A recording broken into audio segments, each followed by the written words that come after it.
A finales de 1945, luego de observar la capacidad de una bomba atómica para literalmente borrar una ciudad del mapa, los estadounidenses querían probar la efectividad de las bombas en el uso marítimo, observando los daños que éstas podían causar a grandes flotas, y además de ver cómo evitar los daños causados por armas nucleares en barcos para la posguerra. Es por eso que en el atolón de Bikini, el 30 de junio y 24 de julio de 1946, se realizaron dos pruebas con diversos barcos, en lo que se conoció como la Operación Crossroads, de la cual ya hemos hablado por encima en varios videos y ya va siendo hora de hablar de esta prueba. Así que pónganse cómodos que vamos a comenzar.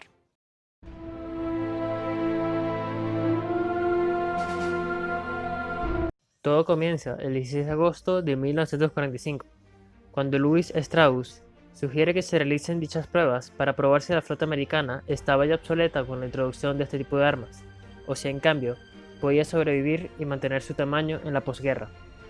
Pero, como con todas las acciones, y más esta, ya que no era probar solamente armas normales con un pequeño daño al ambiente, sino armas que podían causar daños medioambientales graves, hubo cierta oposición, principalmente por esto último, aunque también para intentar evitar tensiones con la Unión Soviética y que ésta iniciara sus desarrollos para esta bomba.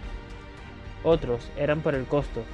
Se estaban hundiendo unos 450 millones de dólares, pese a que los cálculos dieron que su valor como chatarra a $10 la tonelada era de 3.7 millones de dólares. También las personas de New York querían mantener a su acorazado, el USS New York, como lo hizo el USS Texas, como barco museo. Sin embargo, les dijeron que no y fue escogido para las pruebas. También, como es de esperarse, la otra cosa más importante, además del barco, es la gente que lo opera, ya que sin esta es solo una lata que no sirve de nada. Así que, como por obvias razones no se van a poner humanos en test nuclear, optaron por animales, y esto también desembocó en protestas sobre los derechos de los animales. Pese a esto, la operación se siguió llevando a cabo, solo que con un ligero retraso. Originalmente planeada para el 15 de mayo, se pospuso para el 1 de julio, supuestamente para poder tener más observadores. Se barajaron varias opciones para el lanzamiento de las bombas. Tenía que ser un territorio en control de los Estados Unidos, con una población pequeña para poder sacarla fácilmente, al alcance de los bombarderos B-29 y con un clima predecible. Fallando únicamente en el factor de clima, el atolón de Bikini fue escogido. Las pocas familias que habitaban el atolón fueron trasladadas al atolón Ronray como vivienda permanente. 90 toneladas de dinamita se emplearon para eliminar los corales en la laguna de Bikini. Una flota compuesta de 95 barcos fue trasladada, constando esta de 2 portaaviones, 2 cruceros, 13 destructores, 8 submarinos y varios barcos auxiliares, además de 3 barcos entre alemanes y japoneses. Aparte de esta flota, se le suman unos 150 barcos, los cuales se utilizaron para estaciones experimentales y talleres para 42.000 personas y 37 enfermeras. Como equipo de filmación, tenían bombarderos B-17, controlados por pilotos desde una nave nodriza a una distancia segura de la explosión. En total, se tomaron 50.000 fotos y unos 426.000 metros de película. Crossroads constó solo de 2 bombas nucleares de las 3 que se tenían planeadas. Ambas eran como la Fat Man tirada sobre Nagasaki, es decir, eran de plutonio. El nombre de las pruebas fue Able y Baker, correspondientes a la A y B del alfabeto de la Armada y la Marina. La primera bomba, bautizada como Gilda, en honor a la película de 1946 del mismo nombre, y Baker fue bautizada como Helen of Bikini. Gilda fue lanzada desde un bombardero B-29 Superfortress. De hecho, el Dave's Dream estuvo presente en el lanzamiento de la bomba nuclear en Nagasaki como equipo de fotografía. La bomba explotó a 158 metros de altura y logró hundir a un total de 5 barcos, 2 transportes, 2 destructores y un crucero. Tanto los destructores y el crucero se tardaron unas horas y un día respectivamente. Además de causar daños graves a 14 barcos, principalmente por la onda de choque de la bomba. La mayoría de estos estaban a unos 900 metros del centro de la detonación. Además, de que el único barco grande que soportó daños serios fue el acorazado japonés Nagato, que estaba posicionada cerca del punto planeado para la explosión, para garantizar su hundimiento. También se produjo un incendio en el portaaviones estadounidense Saratoga, a un poco más de 1,5 kilómetros de la explosión. Esto gracias a que todos los barcos fueron cargados con combustible y municiones, y en el caso de los portaaviones, algunos de sus aviones y sus municiones. Pese a todo esto, algunos miembros de la prensa quedaron decepcionados ya que esperaban más daños, y uno de los principales motivos de esto fue que la bomba no dio en el blanco, en este caso el USS Nevada, pintado de naranja y cañones blancos para ser distinguible del resto de barcos.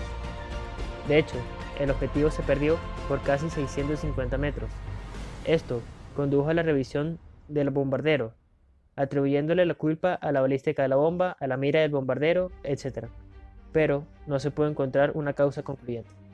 Un total de 1.230 aproximadamente murieron durante Able, ya sea por radiación, la onda de choque o experimentos luego de Able. Con esto se concluyó que cualquier barco a 1,6 kilómetros podía escapar de la explosión, pero la tripulación igualmente moriría por las altas dosis de radiación, por lo que solo un barco fantasma podría seguir a flote y operativo luego de una explosión nuclear. Como con Hiroshima y Nagasaki, Able fue principalmente una explosión de aire, para evitar cualquier cosa en la superficie se convirtiese en una bola de fuego, y en cuanto a lluvias radiactivas o algo similar no ocurrió para Able, por eso mismo. La gran mayoría de los barcos alrededor de la explosión recibieron grandes cantidades de radiación, de neutrones y gamma, pero sin llegar a convertirse como tal en radiactivos. Solo hubieran matado a todo aquel que estuviera dentro de los barcos. Se colocaron 3.518 animales, mayoritariamente ratas, pese a que también habían colocado conejillos de indias, cerdos, cabras, entre otros. Se colocaron un total de 200 cerdos, 60 conejillos de indias, 204 cabras, 5.000 ratas, 200 ratones y granos con insectos en varios barcos. Esto para estudiar lo que les causaría la radiación. Unas semanas después, la segunda prueba se llevó a cabo, Baker, ubicada debajo de la lancha de transporte LSM-160, a unos 27 metros de profundidad. Esta bomba, luego de estallar, se presume que vaporizó a la lancha encima suyo, ya que nunca se encontró, y en total hundió a 10 barcos, entre ellos el acorazado estadounidense Arkansas, el portaaviones también de los Estados Unidos, Saratoga, el acorazado japonés Nagato y el crucero alemán Prinz Eugen, entre otros. Y, al igual que con Able, todos los barcos a unos 900 metros del centro de la explosión resultaron gravemente dañados, solo que ahora, en vez de ser aire lo que golpea, es agua. Además de que solo 9 sobrevivientes de Baker fueron descontaminados y vendidos como chatarra, el resto fue hundido. Baker fue la primera explosión nuclear tan cerca de la superficie que dejó una contaminación radiactiva local. Esto trajo como consecuencia que tanto el lago como los barcos resultaran gravemente contaminados.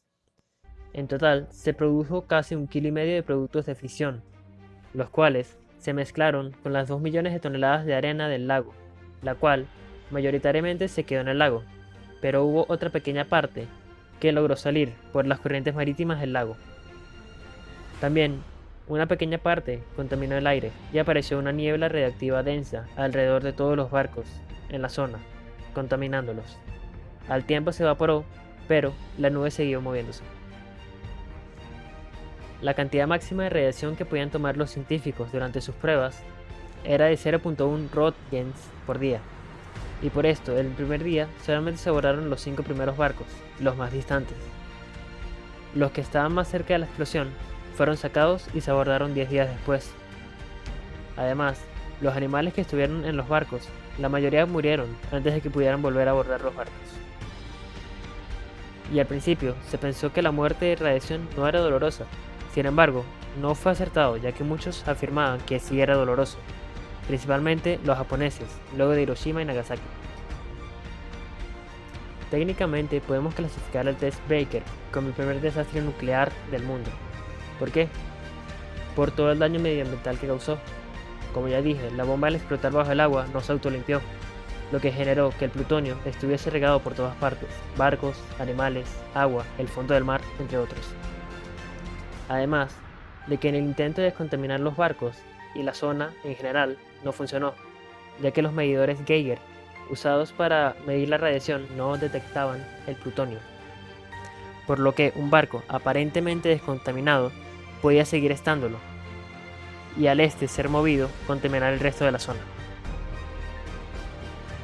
Y ya no solo por los barcos, sino también por las personas que los limpiaban, que estaban ingiriendo plutonio accidentalmente al intentar limpiar los restos radiactivos en la zona. No fue sino hasta el 9 de agosto de 1946 en que toda la operación para limpiar la radiación fue terminada, luego de que el coronel Warren viera que los medidores Geiger no funcionaban con el plutonio, y luego de ver que un pez emitía sus propios rayos X. Todo lo que dije de los daños causados por Baker hicieron que la tercera prueba, Charlie, fuera cancelada, y con ello toda la operación Crossroads. En total, la operación logró hundir con la explosión de las bombas a unos 15 barcos entre ambas, mientras que los sobrevivientes a la explosión inicial de las bombas resultaron tan dañados que se hundieron días después o fueron usados como objetivos para prácticas de tiro. En total, casi 100 barcos fueron hundidos luego de la operación por la radiación, ya que todo el proceso de descontaminación iba a costar más que el valor chatarra de los barcos, dándole fin a toda la operación y los estudios realizados de la misma.